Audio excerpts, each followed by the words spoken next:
The Galactic Coalition prided itself on having the finest warriors across the known universe. Species from thousands of worlds came together, each bringing their unique strengths to form an unbeatable interstellar defense force. That was until they encountered humans.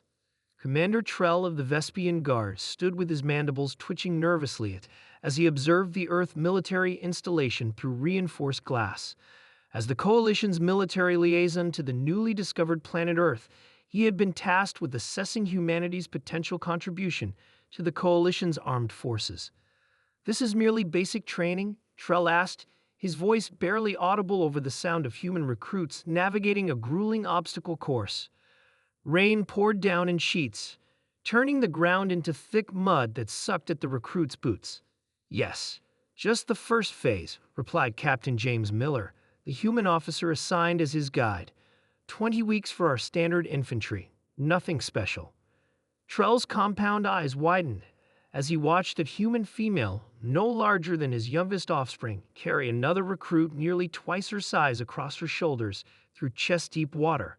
Both were covered in mud, visibly exhausted, yet neither showed any sign of stopping.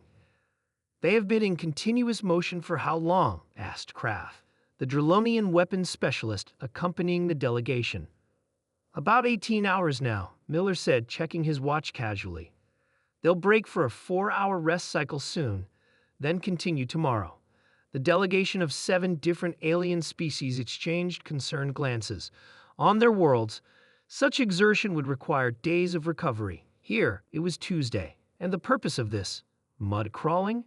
asked the Meridian observer, her translucent skin flushing blue with confusion.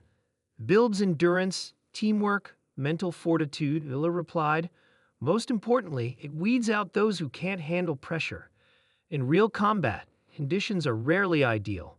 A sudden explosion rocked the training field, sending mud and water spraying into the air. The aliens flinched collectively, but the human recruits merely adjusted their course and continued their exercises. "Live explosives during basic training," Trell's voice rose an octave.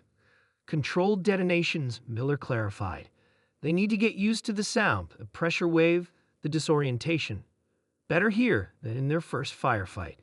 The alien delegation followed Miller to the next training area, where recruits were engaged in hand-to-hand combat. They fought with a ferocity that made even Krav, whose species was known for their warrior culture, step back involuntarily. "They are not holding back," he observed. "They could seriously injure each other." "That's the point," Miller said. "In real combat, your enemy won't hold back. Better to get a broken nose here than die out there, because you weren't prepared." As they continued the tour, the aliens witnessed humans jumping from aircraft, swimming in freezing water, marching for days with minimal sleep, and conducting mock battles in environments ranging from scorching deserts to Arctic tundra. "Your planet," began Trell cautiously. "I understand it is classified as a Class 9 death world." Miller laughed. "That's your classification, not ours. To us, it's just home." "But the gravity, the atmospheric pressure, the temperature extremes, the biological hazards, the tectonic instability," listed the Meridian scientist. "All shaped us," Miller finished for her. "Made us adaptable. When your species evolved on worlds with ideal conditions, you never needed to develop the same resilience. Our world tried to kill us every step of the way, so we learned to fight back." Later that evening, as the alien delegation prepared their report, a sense of unease permeated their discussion. "Their basic training exceeds our special forces preparation," Trell admitted, "and they consider this normal." "Did you notice their history?" asked the Meridian. "They have been at war with themselves constantly. They have more experience with combat than most coalition species combined." "What concerns me," Krav added, "is their mental fortitude. They endure conditions that would break most sentient beings, and they do it without technological assistance." The final day of observation brought the delegation to a demonstration of human battlefield medicine. They watched in horror as human medics practiced procedures that seemed barbaric, applying tourniquets, inserting breathing tubes, sealing chest wounds, all while under simulated enemy fire. "You performed surgery in these conditions?" gasped the Meridian scientist. "Not surgery, ma'am. Just enough to keep them alive until we can get them to a proper medical facility, explained the human medic. Sometimes you have only seconds to act before you lose them. As the delegation prepared to depart Earth, Commander Trell had one final question for Captain Miller. Your warriors trained to function in the most extreme conditions with minimal resources against overwhelming odds. They seek to join our coalition. Why? Miller's expression grew serious. Because despite everything I've shown you, we know our limitations.